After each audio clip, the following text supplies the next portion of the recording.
Did I really put so much stuff in these?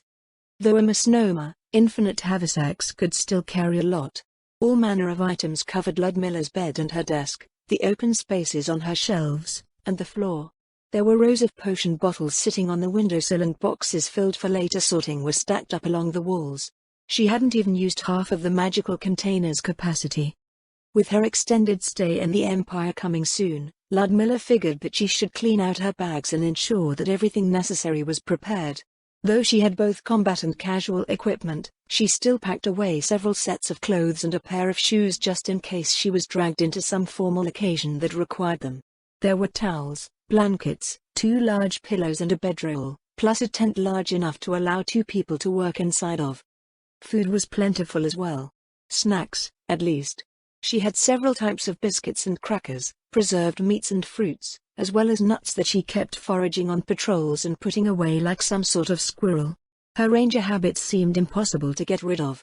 In addition, she had a pouch of infinite water, pouches of dried soup, and the cups, bowls and utensils she could use for small meals. I must be the least undead in existence. Roughly a quarter of what she carried were provisions that she did not require. She didn't need to eat, sleep, stay warm or indulge in any mortal comfort, yet she had included it all anyway. Another quarter of her inventory consisted of the assorted consumables she had accumulated over the past few months. In addition to the alchemical substances that she used in her glass arrows, there were vials of alchemist's fire, holy water and 2 sets of healing potions. The healing potions harmed her, but she figured that they would be useful for any living person that required emergency treatment. Several ceramic jars filled with venom for her arrows were carefully arranged in a small box. The other half of her inventory were items related to her work. There was stationery, binders, office supplies and various references for administrative tasks. Her equipment was, of course, stored within. She had also prepared 1,200 arrows of various types, including flight arrows, pre-filled glass arrows, and heavy steel war arrows with hardened bodkin points capable of punching through the front of a plate breastplate. A number of magic items had found their way into her possession, as well. 4 magic lights and 2 heating hoops produced in her domain would keep a fairly large shelter well lit and warm even in the depths of a mountain winter. 2 shrouds of sleep could be used to preserve game or any corpses she needed to keep in good condition. She had found and purchased the magic item that Liane used to repel vermin from their pavilion in Facet County, as well as another item that emitted a shell of silence for privacy. There were also 2 magical decanters and 2 of the magic boxes that kept their food fresh and warm. Ludmilla frowned down at the items. Their combined cost would have been more than a lifetime of earnings as an administrative assistant under her father. Now, it amounted to a minor expenditure that only represented a tiny fraction of House Zaradnik's seasonal income. Furthermore, the equipment bestowed upon her was probably worth more than an entire duchy. A small part of her had wondered how anyone could ever get used to such things, yet it seemed that a life filled with absurdities could indeed become normal. She started putting her things away, then stopped as she picked up one of the magic boxes. Lifting the lid, she found the meal that she had made before His Majesty's excursion to the Katsa Plains. The food was still as hot and fresh as it was when it had been prepared. Ludmilla closed the lid again. She would get around to eating it at some point.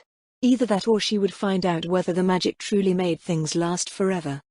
Ludmilla switched out several of the books that she had finished reading, then decided to add every volume of Van Gershman's Fundamental Principles of Magocratic Governance.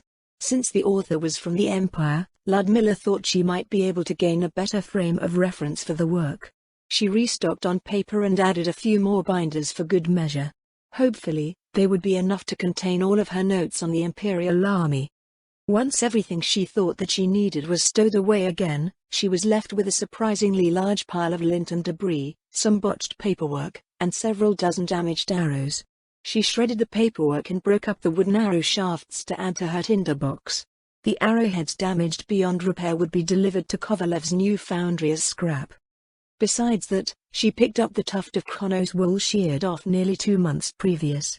The strange object that she couldn't detach was still stuck to it. Recalling the resilient properties of the wool, Ludmilla carried it out of the room with her. She couldn't tell how valuable the material was, but it was a potential resource that the Kronos Rangers could trade with the rest of the domain if there was a surplus. She descended from her 3rd-floor suite to the 2nd floor, going over to poke her head into the war room.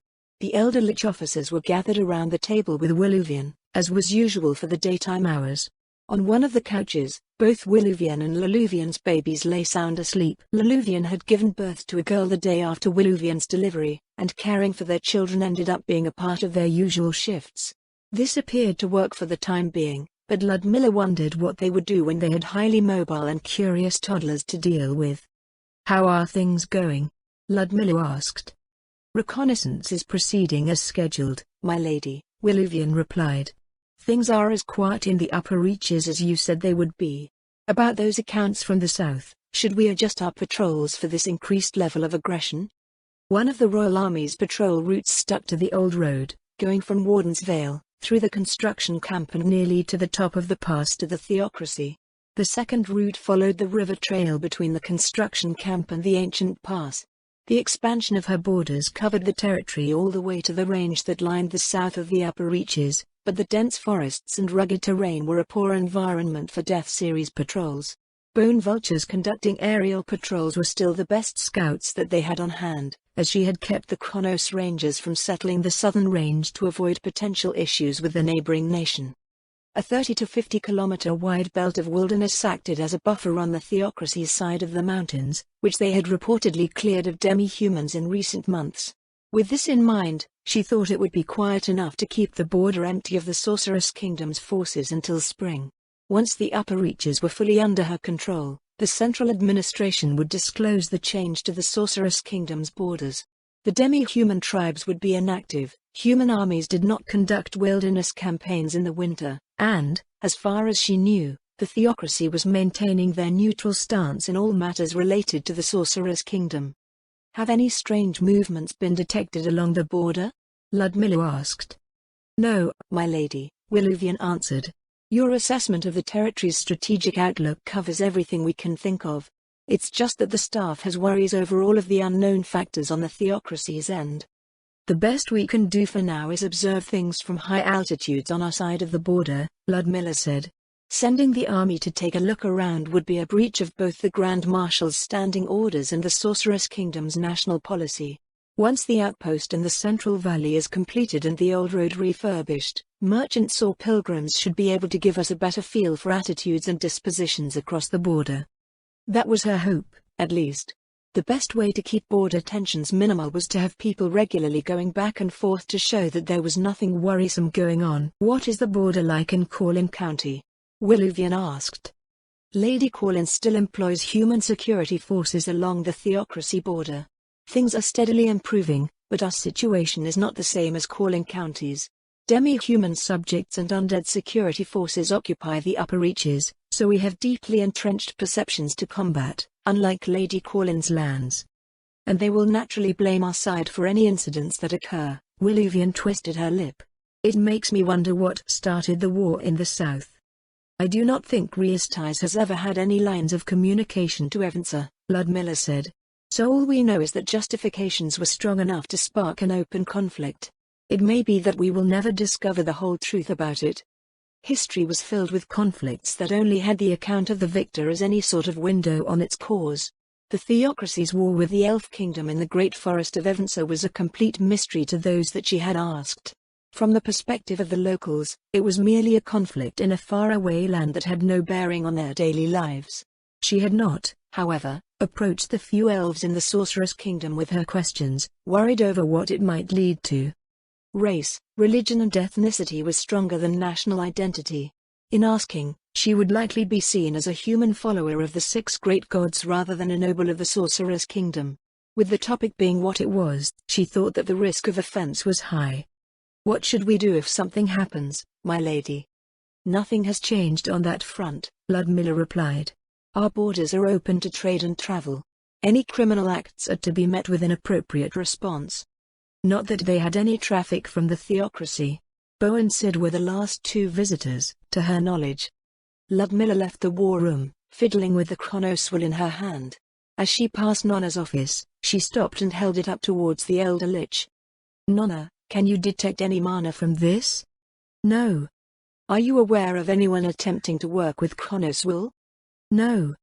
"Is there anything new that requires my attention?" "No." Thank you.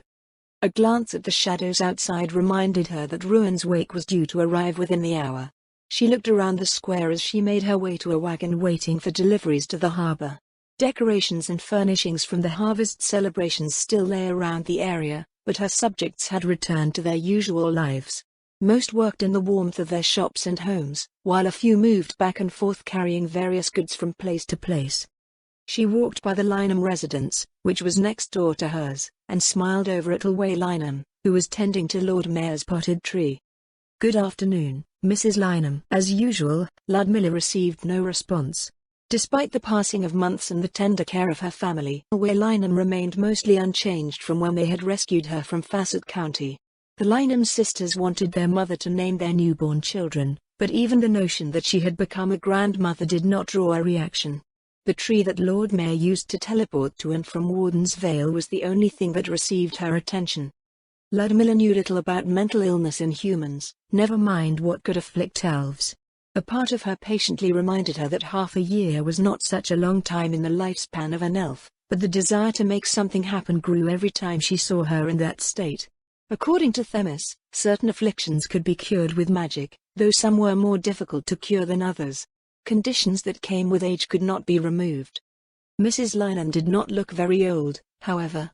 If anything, she looked very young, no more than a human woman in her mid-twenties. She kept the smile on her face until she was well on her way to the harbor, then sighed. There must be something that they could do for her. By the time she arrived at the harbor, Ruin's wake had already placed itself at its berth. The fog marked its presence well in advance. Ludmilla hopped off of the wagon and walked up to the ship just as Captain Iska disembarked. "Welcome to the Vale, Captain Iska." "Thank you, Baroness Saradnik." The elder lich bent forward slightly. "You have quite the place here." "It is probably not a pleasant locale for you and Ruin's wake." "Indeed," he replied. "I don't mean to be rude, my lady, but I don't know how you can live here. The moment we crossed into your territory, we could feel it." Ludmilla checked over the elder leech's appearance, then turned her gaze to Ruin's wake. The negative energy contained within them appeared unchanged from when they first met. "Was it really that bad?" "Well, I can't say whether it's good or bad, but it's certainly noticeable. Sort of like stepping out into the sunlight. That there are undead here feels extra strange." Corlin Harbor was not the same? "Oh no," Captain Iska shook his head. "How did Ruin's wake put it? Countess Corlin's territory is a lot more balanced than yours. Life reigns here, unopposed. Maybe it's because the place is so primal, there's all sorts of living stuff out here." How much of what he felt was her doing? Did cleaning up the traces of ambient negative energy in her territory make that much of a difference? She hadn't gone out to collect any of it ever since she went to clean up her mess in the upper reaches. Ludmilla reached out with her senses. To her surprise, she found that her entire territory was devoid of ambient negative energy. Would this imbalance lead to some sort of catastrophe? "Will this cause any harm to you or Ruin's wake?" she asked. "Not directly," Captain Iska answered. "I just hope that some crazy dryad or Trent doesn't pop up and attack us." "We do not have any of those in the harbor," Ludmilla told him. "I take it that you have already seen Lady Corlin." "Yes, my lady. She said something about being able to earn some gold by delivering cargo for you. I came over right after dropping off some scrolls and lagers for the others." "That's correct," Ludmilla replied. "We have quite a large backlog, so there is a lot of work for the two of you. The harbor master's office is right this way." Ludmilla walked alongside Captain Iska as they made their way to the harbor master's office, the fog from Ruin's wake growing thicker as they went. A Soul-Eater appeared with its wagon, trotting slowly through the murk. It was moving at a markedly decreased pace, as undead Soul-Eaters had dark vision, but otherwise had comparable eyesight to that of a horse. "Is it necessary for Ruin's wake to conjure a fog wherever she goes?" "She always has it out when we leave the Katza Plains," Captain Iska replied. "Makes things feel more homey and it's great in a fight." "As long as you fly the Sorceress Kingdom's emblem," Ludmilla told him, "none of our security forces will attack you. I understand that you may feel uncomfortable in new lands, but at the same time the fog is a navigational hazard." "Would keeping it confined to the area around her berth be acceptable while we're in the harbor?" "That should be all right," Ludmilla said. "We just don't want accidents in crowded places because people can't see where they are going. It may also become a problem when river traffic increases, but we'll see how things are as development progresses. The harbour master's office was a two-story stone building occupying the corner of the harbour lane and the road to the village square. Like most of the other construction in Warden's Vale, it was built to serve a specific purpose rather than to convey any particular image. This gave her domain a rather utilitarian aesthetic, though Lord Mayor said that everything would look fine once the city started incorporating its living elements. A small doorbell attached to the upper corner of the office door chimed as they made their way inside. Jeeves looked up from his desk. "Good afternoon, my lady." His voice was bright. "And you must be Captain Iska. I've heard and read quite a bit about you." "Good afternoon, Jeeves," Ludmilla said. "Hello." Captain Iska looked over at Jeeves. Did he do something wrong? Why is he imprisoned?"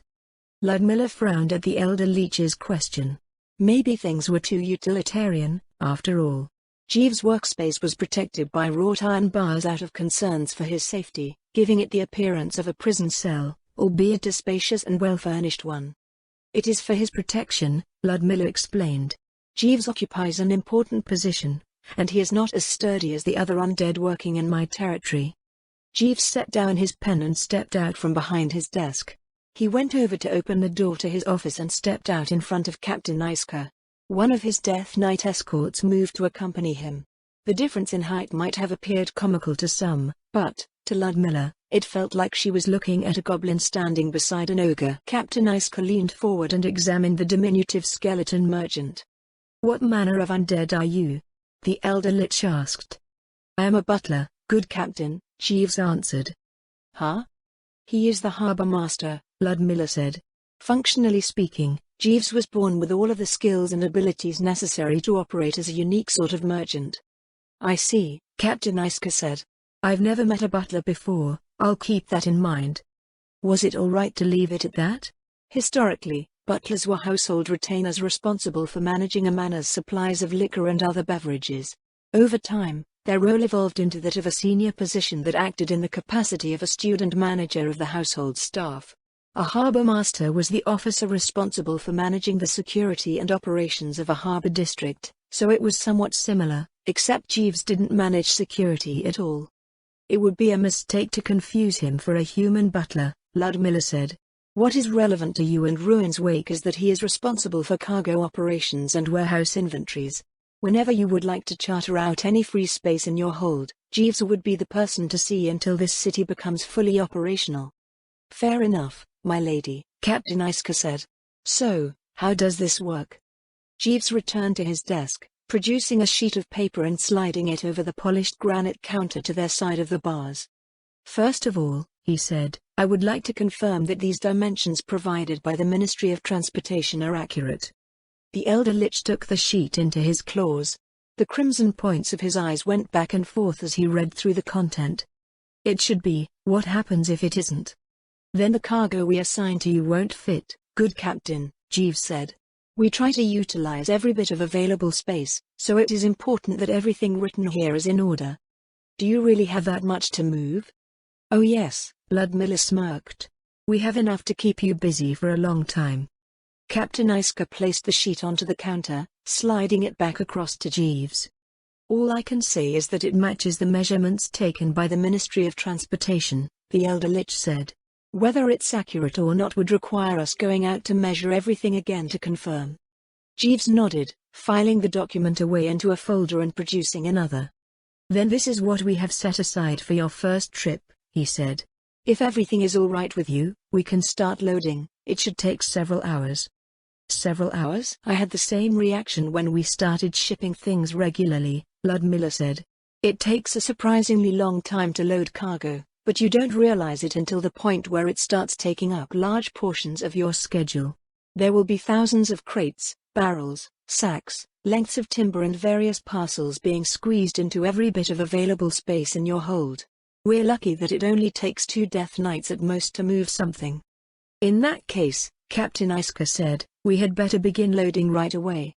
The skeleton merchant reached out and tapped a bell. Before the sound finished resonating in the air, a vampire bride came down from the second-floor office. She retrieved the order and read over it, then turned to address Captain Iska. "Please bear with us, Captain Iska," she said. "This is our first time working with such a vessel, so it may take longer than usual." "Of course, miss," the elder lich said. "Do what you need to do, Ruin's Wake will let you know if there's anything wrong." After lowering her head politely to Captain Iska, the vampire bride glided out of the office, her alabaster silks trailing in her wake. Ludmilla, Captain Iska, Jeeves and his Death Knight escort went over to Ruin's Wake's berth to observe the proceedings. The Beastman Elder Lich read over the manifest as they waited. "So how are these cargo rates determined?" he asked. "Not that I am complaining, mind you. Just curious." "They currently match the land transportation rates charged by merchant companies that employ soul eaters within the duchy," Jeeves told him, "which charges by vehicle. These companies are very stringent when it comes to making the most out of every wagon, as it influences the average cost per kilogram of freight. They'll even go so far as to rent out free space on a wagon if they haven't used all of their capacity. Sometimes, things are easier, such as when transporting grain, but it's usually more akin to a puzzle that cargo crews must solve with every shipment." "I wasn't aware that so much work went into it," Captain Iska said. "I hope Miss Marchand knows how to do this because I certainly don't." At the unfamiliar name, Ludmilla looked up at the elder lich. "Is she the merchant that Lady Corlin arranged for you?" "Yes, my lady," Captain Iska said. "Mirabelle Marchand, a new journeyman from one of House Corlin's merchant companies. She's working in Corlin Harbor at the moment, but she'll be joining the crew of Ruin's Wake as our purser. It was just a bit strange how excited she was to join us. The humans we came across in the plains either ran away or tried to fight. I am sure that Lady Corlin selected her out of those who would be willing to work for you," Ludmilla said. "Though that shouldn't be too rare, most of the people in the Southern Territories are already well accustomed to the presence of the undead. If anything, I imagine that a posting on board Ruin's Wake would be an exciting opportunity for many merchants." The Countess said that, too. The elder lich nodded. "The arrangement is on a seasonal basis right now, but Lady Corlin said that she's willing to have her work for me on a more permanent basis if things go well. Something about turning our unique advantages to create a new sort of merchant company." It was certainly a unique opportunity. While they worked on what could be done for Captain Iska and Ruin's Wake, Clara noted that serving aboard the ghost ship was an ideal arrangement for merchants who wanted to avoid the hassle of managing personnel and all of the issues that working with the living might give rise to. It was pure merchant work, managing inventories and conducting trade at each port of call. She speculated that, like any form of cargo transport, Ruin's Wake was better off on the move rather than stopping for extended periods to trade. Once they figured out the flow of goods at each location, stores could be established that the ghost ship could deliver inventory to along its route. Each store would be operated by its own merchant and, eventually, they would maximize the efficiency of their trade route. The Sorceress Kingdom still had significant issues exporting its goods to other countries, and the myriad of communities in the Great Forest of Tob and other non-human habitats represented a huge, untapped and undeveloped market. Florian was already working to connect these communities and create a working economy for them, and Ruin's Wake was a great boon for her efforts. "How many trips will you be making between Warden's Vale and Corlin Harbor before you begin your overland route, Captain Iska?" "Miss Marchand told me that I should keep doing this until we have all of our basics covered," the elder lich replied, counting out several points with his fingers. "First, we have to pay Countess Corlin back for the scrolls and office supplies. Next, we have to pay for the furnishings we ordered, shelves, cabinets and chests for my cabin, plus the things that she needs for hers. After that, she'll rent a warehouse in Corlin Harbor and we'll keep working while she builds up our inventory. We'll be leasing out a pair of Death Knights for security and heavy lifting, too. Only after all that's done will we start our trade route." Her tentative projection for this is a bit over a month, but once we get a few trips in she says she'll have a more accurate idea. Ludmilla exchanged looks with Jeeves. "How long did it take for you to travel from Corlin Harbor to Warden's Vale?" Ludmilla asked. "A bit over 6 hours, Captain Iska answered. "I'm pretty sure we'll be moving a lot slower under full load."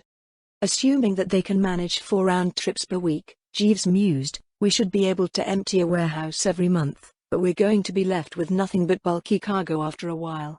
How long until the mill on the dam is completed, my lady?" "Assembly is mostly finished," Ludmilla said, "but we're still waiting on rune-crafted blades from Lady Wagner." The new mill represented the most substantial boon for industrial production in Warden's Vale. Currently, the vast majority of timber and stone was shipped out in unprocessed form. Once the mill was in operation, they could process raw materials locally, exporting lumber and cut stone.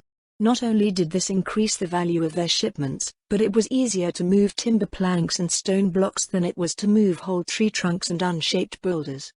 "Hopefully they will arrive soon," Jeeves said. "The volume of materials coming into our warehouses has increased drastically with work in the upper reaches underway." The first of the wagons arrived, loaded with crates and bags. Several Death Knights started to unload the cargo, placing it along the berth. The vampire bride hopped out of the driver's seat and called Captain Isker over. After a brief discussion, his skeleton warriors started to file out of the vessel to bring the cargo in. The narrow gangplank proved to be a problem, as it was only wide enough to allow passage in one direction. "Jeeves," Ludmilla said, "see if Lady Zaradnik, your presence is required at the Lynham residence." Ludmilla raised a hand to her ear. "What happened, Nonna?" "Lynham is currently involved in an altercation." "An altercation?" She found the report difficult to believe. All Mrs. Lynham did was live quietly and take care of Lord Mayor's potted tree. Nonna was not one for making jokes, however. "I will be right over."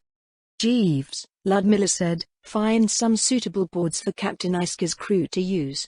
They are going to be loading cargo for days at this rate." "Yes, my lady." The Soul Eaters were all busy ferrying cargo to Ruin's Wake, so Ludmilla activated her flight item and sped off towards the village. She skimmed along the roads, feet propelling her over the stone. As she approached the village square, she rose into the air to avoid any collisions and to see what was going on ahead. As the details became clear, however, the situation became less so. 24 villagers stood in a loose gathering in front of the Lynham residence, murmuring amongst themselves as they looked on with concerned looks and crossed arms.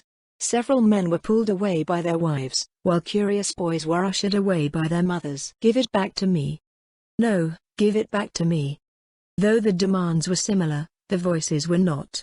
The first belonged to Away Lynham, while the second was unfamiliar. Ludmilla landed nearby, completely befuddled at the sight.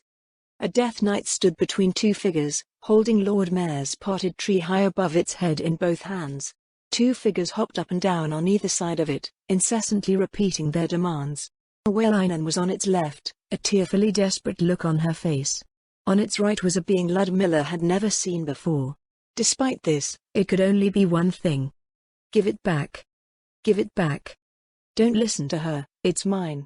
I'll die without my tree.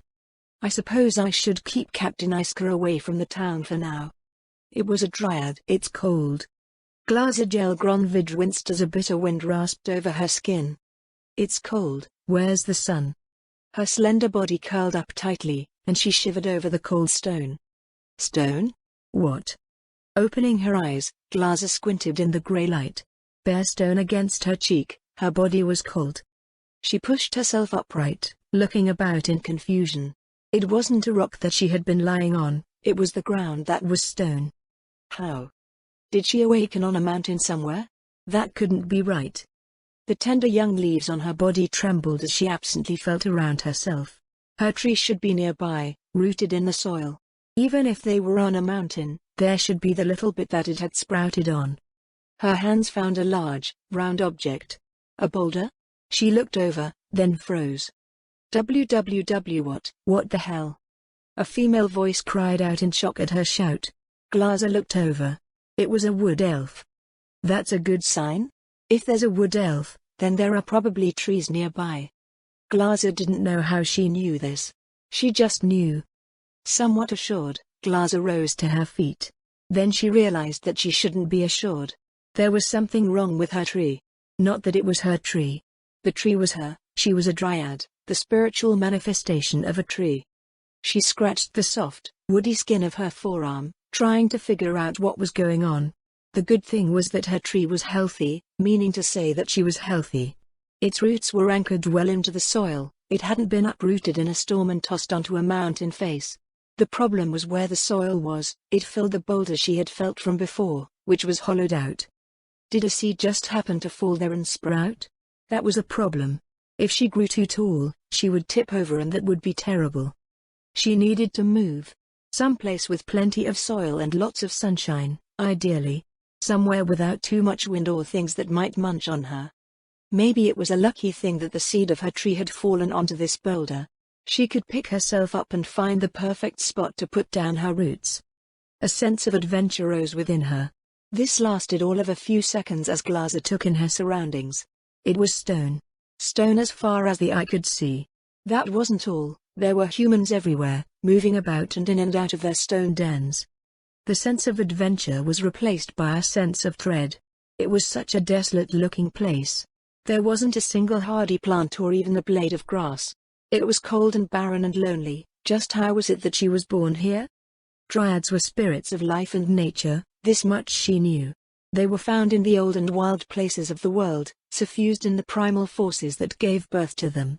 They did not pop up on barren fields of stone, they emerged from. Glaza frowned and looked down at her tree. This was also wrong. Why did she have to look down at her tree? Why was she bigger than her tree? It should have been a huge and magnificent tree, its girth wide enough to dwell safely within. A tree that had seen the coming and going of ages. Her tree, however, could barely be called a sapling. As she continued to frown down at her tree, Glaza's ears perked up at a dull, steady tread. It was metallic, a blade? A human was coming to bite at her poor little tree with its blade? Balling up her fists, Glaza gathered up her courage. She was just a newborn dryad, but she still had to defend her tree. She turned towards the sound with a defiant expression. Then she spun back around. Nope. Nope, nope, nope, nope, nope. It wasn't a human. It was undead. A big black undead thing with evil-looking thorns sprouting all over its body. She needed to go. Run, even. She reached out to pick up the boulder with her tree, but it didn't budge. The elf was holding it down. Excuse me, Glaza put on a charming smile. Could you please let go of my tree? I resist? This stupid elf resisted me. She hadn't just asked. Along with her request, she had used a spell-like ability, one that could charm humanoid-type species like elves. Glaza tugged on the pot again, with no more success than before. Why you can't be doing this, you know? Glaza pointed to the side. There's an undead thing coming and it's looking right at us, you know? We need to run. The spiky black undead stopped and turned its attention towards them. Was there something wrong with this elf's head? Or maybe she was just stupid.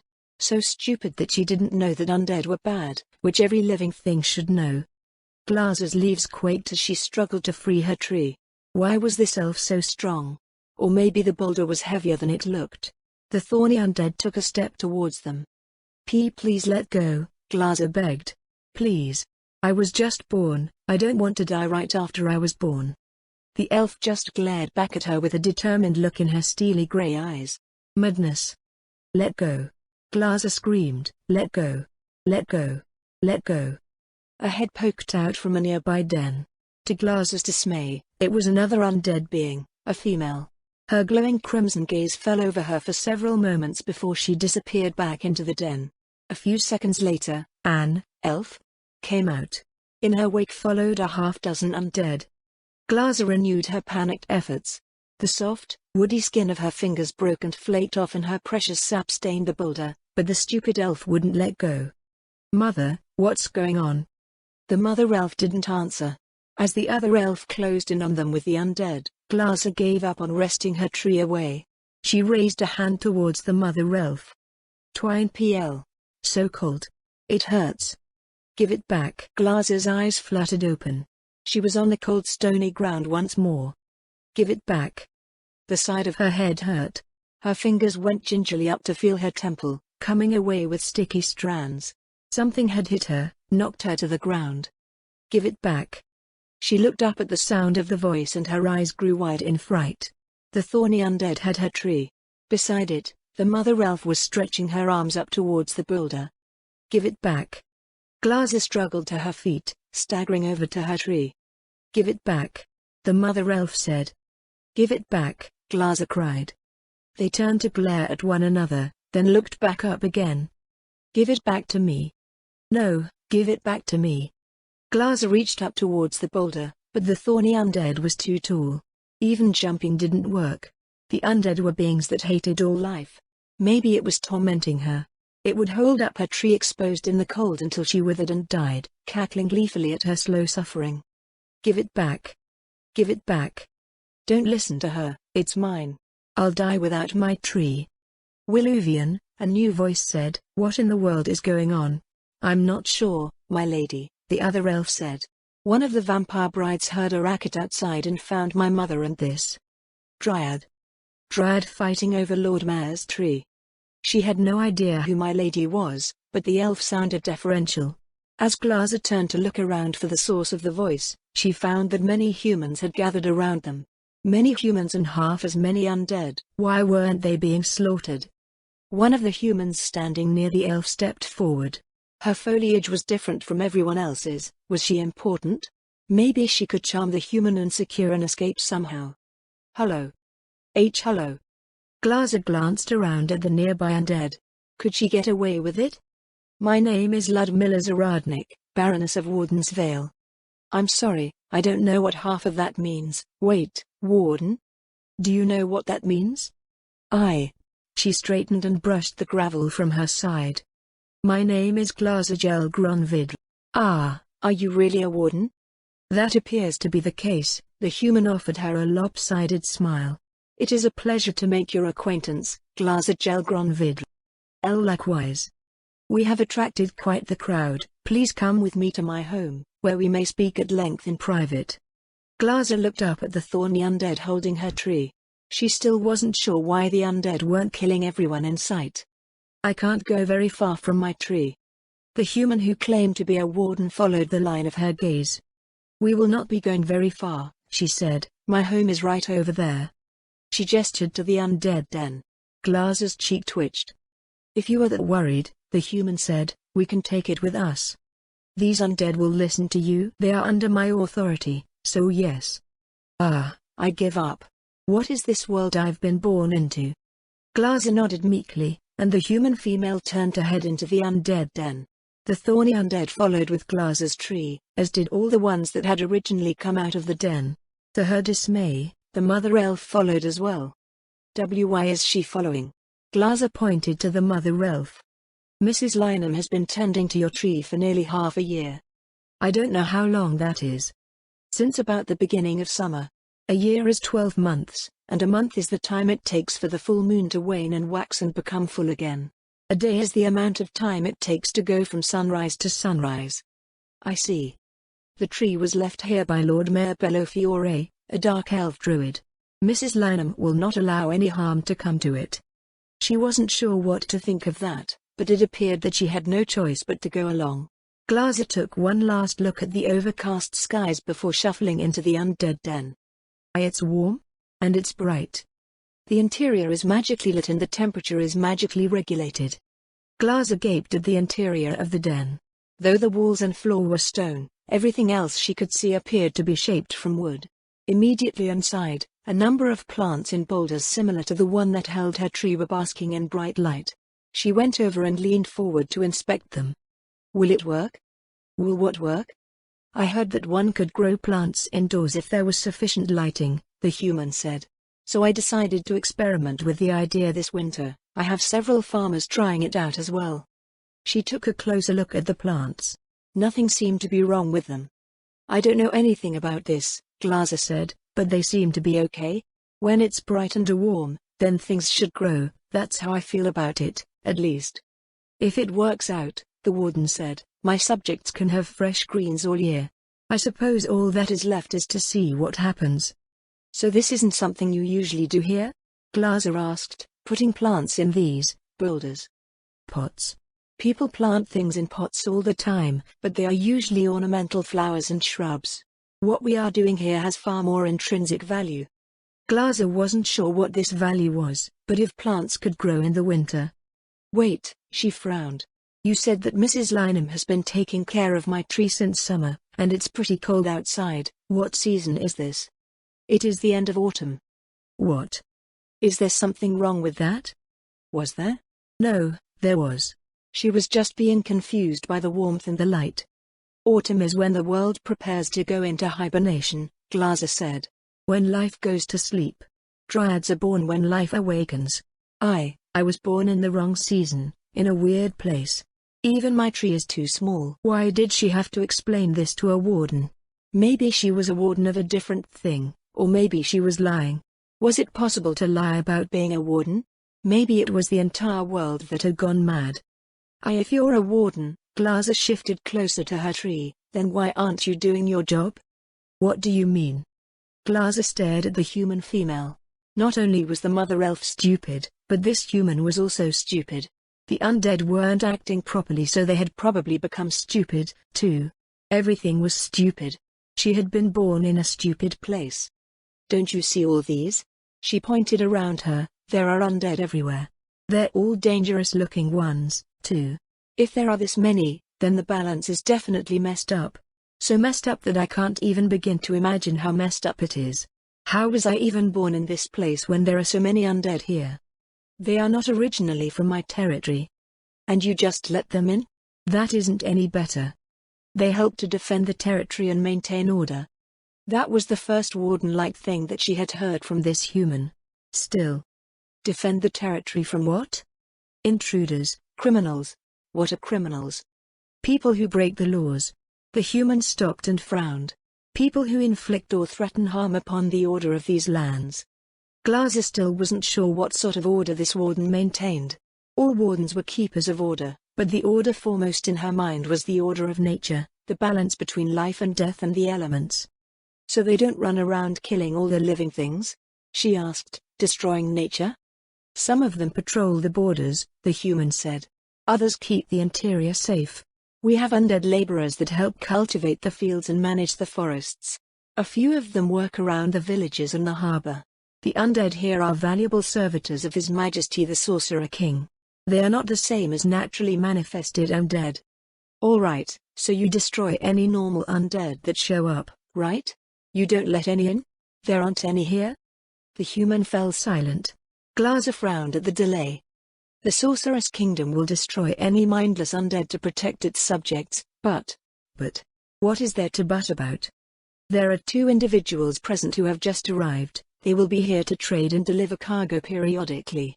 As long as one does not threaten the order of these lands, they are welcome here. Glaza shook her head. She didn't understand. Nothing made sense. What was wrong with this warden? Maybe there was someone better to talk to. Do you have a druid or a ranger that I can speak to? I am a ranger. Then how about another rangau? She flinched away as something tugged at her shoulder.